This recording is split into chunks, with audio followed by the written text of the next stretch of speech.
So, hello. I am at 2:30 today. I know I said I would not have a time because it's just whatever time I can show up for these things. So, I think it's going to be sort of fun just to see who shows up when they can and who is actually paying attention to their social media, although that's not a good habit to be in. But today I want to talk about giving yourself a raise because all of the conversation that I've had up until this point is actually directly um, geared towards giving yourself a raise, becoming an entrepreneur, becoming a founder, starting your own business as opposed to having a job, so that you can expand your mental equivalent bucket, your ability to receive more. Because when you're in the job, the just over broke, that is a fixed income. So every month the same amount comes in, and then you feel this crunch, you feel this contraction.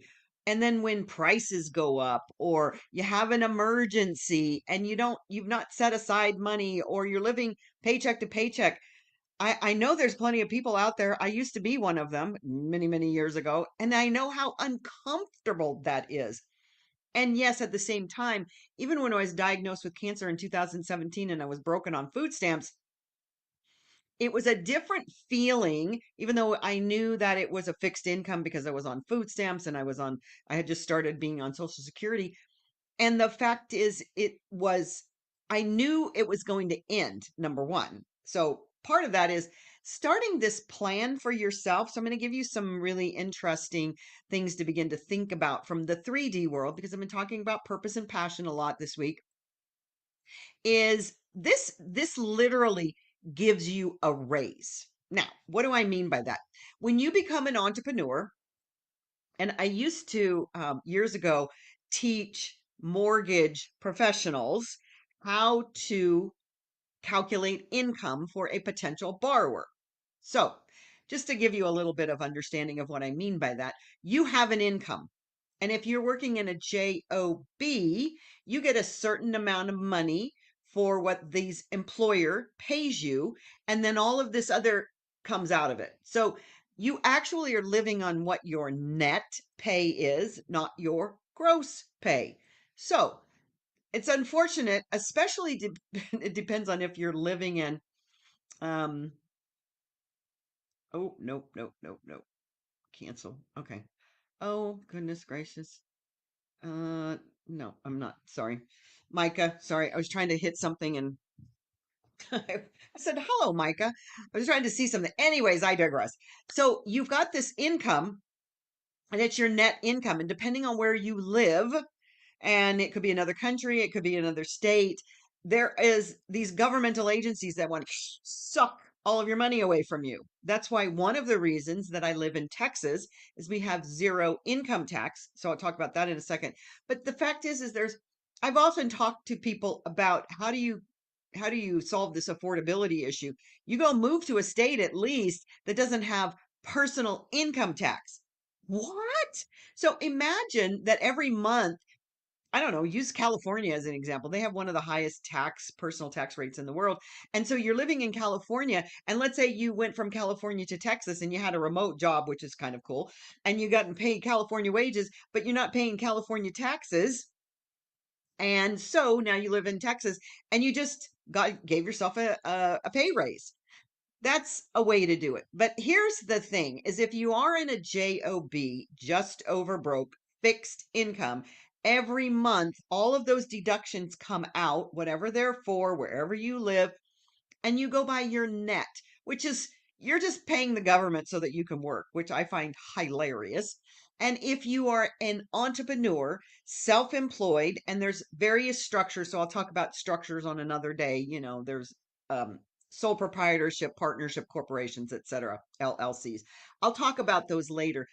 Regardless, once you become a founder, an entrepreneur, a business owner, you fall into this category with the in the United States, the IRS, but other countries have similar, uh, whatever, governmental agencies. You get to write stuff off, right? So all the things that you're doing that you cannot write off as a employee, you get to write off, number one, everything that comes into your your money pot.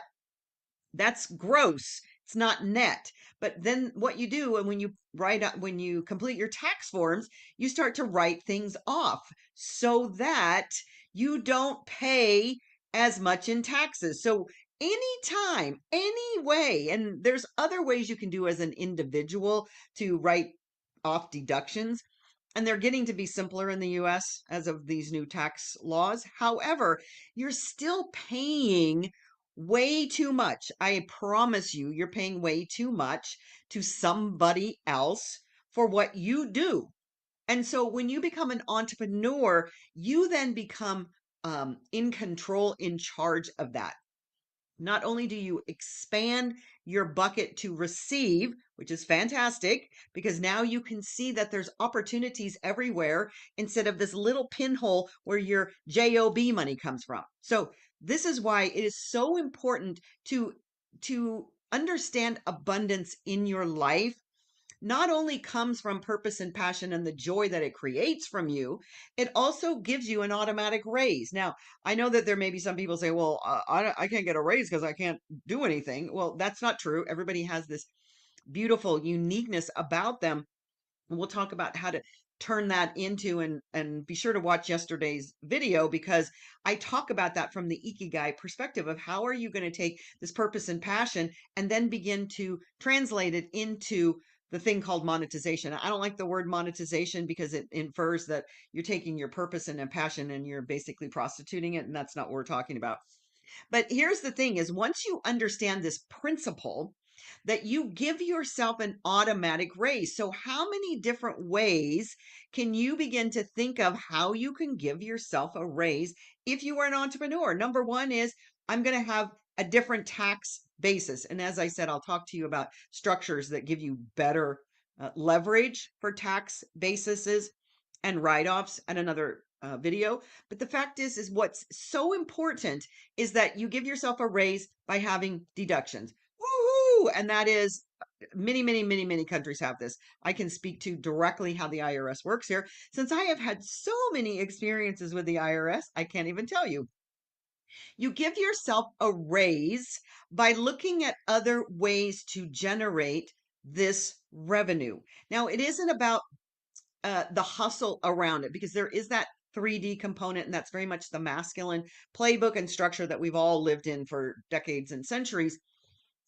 And there is this component of expecting good. So if you haven't gotten my book, Your Inner Billionaire, I highly recommend it. It's all over everything with my websites, www.thedebbydobbins.com. You can get the book, download it for free, even though you can buy it on Amazon. And it's all about changing your frequency so that you expect more good. And good doesn't always come in the form of money. This is the misconception that we have all been mm, hypnotized into. And as a hypnotherapist, I know how hypnosis works. We've been hypnotized into believing that we have to have this thing called currency, money, which is just a symbol of energy in order to get whatever it is that we say we desire in our life. And none of that is true. What is actually true is changing your frequency to receive. Because I will tell you, and if this is the first time you've ever heard me talk, you're probably going, oh God, what is she talking about? We are repelling, or you are repelling the good that you say you desire in your life because of all the programming and the stories that go on up here. But here's the very first step is we have to get out of this job, this fixed income jail, in order to begin to see that you can have more possibility and potentiality. And if you're going to get into that frequency, then things start to show up in a really crazy, magical way. So I'm going to tell you my own personal experience today, which I always giggle and laugh because it's literally some of the smallest things that show up that make me so happy. I have a flip that I've been working on for too many months. So I had some terrible experiences with a contractor and I'm close to the end. Now, this house is in lovely North Texas. and we have we're in Tornado Alley here. And so it has a storm shelter that is the size of a living room. I mean, I kid you not. And whoever had the house before me, that I bought it from, I think there was some drug action going on down there. So they have all this living room furniture in the storm shelter. Usually storm shelter is about this big. This thing is the side of a double wide mobile home. And we're down to the last wire and nobody wants to take this stuff out of um, this underground bunker. And I thought, okay, universe, I just need this done. And I thought, I don't really want to pay somebody. I mean, I paid a lot of money for this flip. And I'm scrolling through my personal group with 36,000 people in it for the town that I live in. And I was looking for somebody to help me with the termite situation, just do a little treatment. And I run across this guy that has posted in my group, "Hi, my name is Jacob and I'm new and I want to make friends." And he's very dedicated to the Lord. And he says, "I just want to help people. I want to get to know people and I'll do whatever you need without charge." Thought, and he's got a picture of him and his lovely wife. So it wasn't like I felt like a scam. I texted him this morning and said, "I'm willing to pay you." And he says, "No, no, I'm going to do it for free." And he's got a friend and he's going to bring him along. And honest to goodness, that is the form of good that when you're open to this receiving channel, that shows up over and over and over. And I've had people get houses and cars and boats and all kinds of things given to them without charge. So it is this concept of expect unexpected good that I talk about in the book. I've talked about it for decades. And it is that component that you only really truly get if you expand into this self employment mindset and body feeling and frequency. You can get it with a job, but I promise you, it's the indoctrination that comes with having a job that makes that challenging. So I want to talk about this idea that you can change your income. You can give yourself a raise by becoming self-employed, by getting rid of taxes. Now, there is a way that you can do less deductions if you're going to continue on the job while you're getting ready to do this thing. Now, I want to talk about this transition point because I don't really recommend, although this is a pathway you can take, but I don't recommend doing or becoming an entrepreneur or a founder or a self-employed person and doing just throwing the baby out with the bathwater, throwing your job out right now, and then pulling yourself up by the bootstraps and just, bootstrapping it up to become an entrepreneur, because there are some 3D things in this world they're important to do. And here is the biggest component of that. If you go from a job just over broke and you're living paycheck to paycheck and you say, "Okay, she says this is a good idea," throw that job out the window, and then you will put yourself in the exact same frequency and mindset that you had with the job in self-employment, the fear will absolutely consume you, as if I just poured gasoline over myself and lit myself on fire. It will consume you and you will give up and you will stop. So most people don't have the confidence, number one, but the wherewithal to maintain going forward, unless for some reason this was mandated upon you. So I have a really good friend that lives in the east somewhere some now, but we knew each other when she lived in Dallas and she worked for American Airlines. And I always tell anybody, any friend of mine, any client, if they get fired, that is the best thing that could ever happen to you, because it actually causes you to get into a different mindset or a different frequency or a different action. And this was the best thing that ever happened to her. She had whatever seniority and American Airlines, and this is years and years and years ago. And so just told her when it happened, "Oh, yay, I'm so excited." She's crying, she's upset. I said, "This is the best thing that's going to ever happen to you." And she went on to start her own business. And it was the best thing that happened to her. But so sometimes, God, the universe will do for us what we cannot do, give us a big, swift kick in the butt. But if you do it on your own, sometimes your motivation isn't as strong. I was listening to Oz Perlman. He's got a book called Read Your Mind. He's a mentalist. And he's talking about He loves running, not just marathons, like super marathons. Super marathons, I don't know. I never heard of these until I listened to this book. They're like 150 plus miles. Okay. I don't know about you, but that's an overnight thing. So, and he talks about the pain that his body goes through and the resilience that we have as physical beings to do these things. There are so many things that we are capable of that we don't ever press or test or push our limits. This being an entrepreneur, founder, a business owner is one of those. And so many people give up. There's all kinds of reasons behind that. And I've talked about that on other deliveries. But the thing is that circling back, you don't want to just throw the baby out with the bathwater and quit without any kind of I don't want to say plan because I always say you want to make God laugh, get a plan. But what I call it is an exit strategy. So I remember back in 2003, I hired my first coach. It was probably a year or two before that, and this is the first time I ever knew about life coaches. I was like, okay, I want a life coach. I want to sell my business here in Wichita Falls, which is where I was at that time. And I want to move back to California. And we devised a strategy for an exit plan.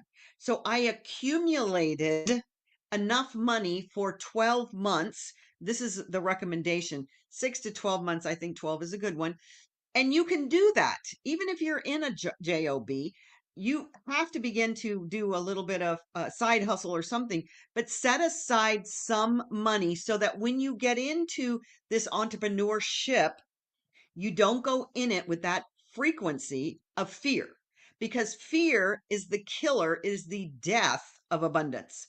Because what it says is, I'm sending a signal out into the universe that I don't trust what is about to happen to me. So I have to take back the wheel. And now I'm scared because I really don't know how to drive this big bus.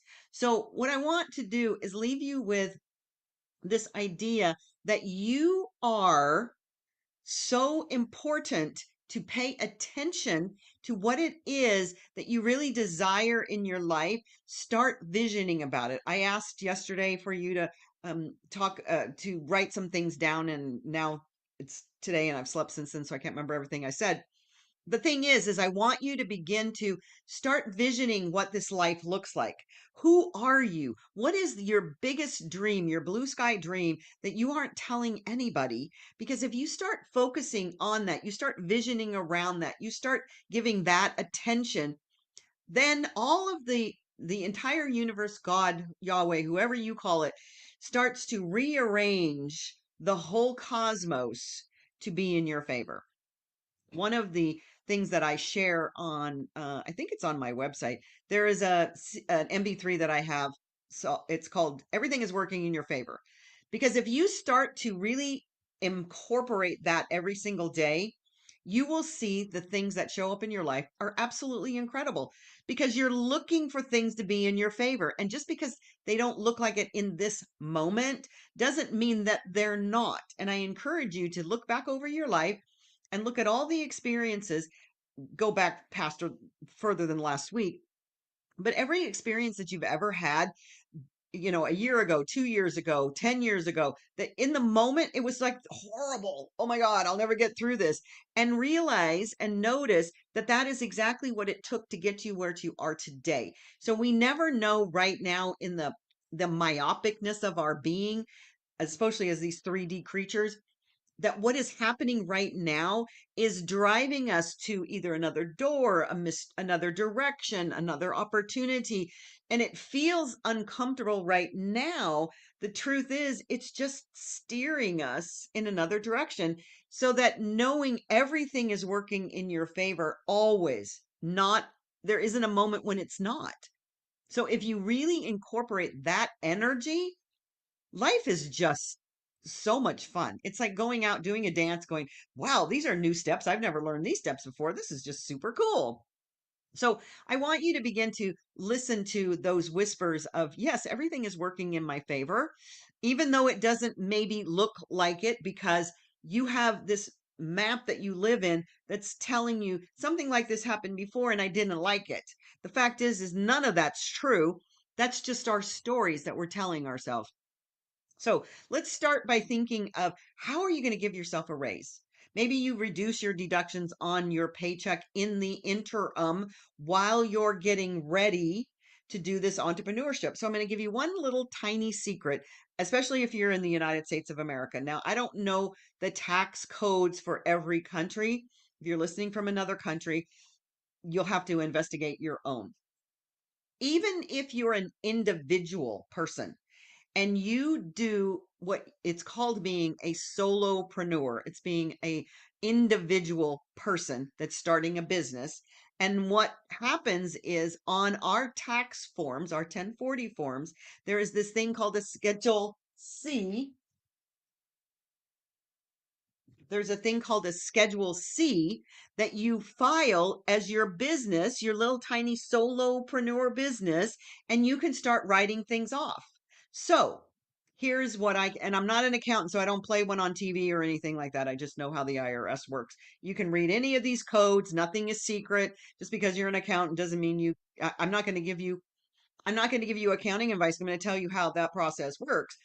On your 1040, which is your income tax return that you file as an individual, there are these things called schedules. One of them is a Schedule C. It's for your entrepreneurship, your business. You have to only be one person. You can't be a partnership to do this. You put your income, whatever that is for this little business, the little side hustle. Maybe you're a Uber driver, or you're doing videos and you're teaching people how to do things. And then you can write off your travel expenses, which is your yeah, mileage, right? And they just increased that for 2026. You can write off any advertising that you do. You can write off what your expenses are to repair your car that you use in service to this. You can write off certain meals and expenses. You've all seen, I'm sure, every video on the world that says, okay, whoever you're having lunch with, we talked about business, right? The fact is that you can then, if you're on the job and you're looking to transition out of it, you can begin this process by reducing the amount of deductions that you have on the job paycheck. So you take out less on your W-2s, you get more money in your pocket, and then at the end of the year, you get to write these off on your Schedule C. So we're not losing money. It's a very short version of this. If you want any more information, please drop me an email and I can go over more information about that. But this is just one little way to give yourself a raise. Start a side hustle. Don't make yourself crazy that you have this job that exhausts you. Part of the reason you're exhausted is because you're not loving it. But if you do that, what is something fun? Go back to yesterday's video. What's your passion? What's your purpose? What allows you to let time, you don't even think about time. When you do these things, then you will begin to create this side hustle. It may turn into the ultimate business that you want to create, or it may just be that stepping stone. It may be that place that shows you where you're going to go next. But there are so many ways that you can begin. And I don't want to hear this word affordability from people. It drives me crazy because you are in charge of how much you allow in. Start with your frequency, buy the book, Your Inner Billionaire. But more importantly, just begin to vision out. What could be my side hustle? What can I do? What can I share? How can I get out of this rat race? Because that's really what a job is. And I'm not here to diminish anybody's job. I'm here to tell you that it's limiting. It is a very severe form of prison. And I know that sounds really harsh, but the fact is that I encourage you.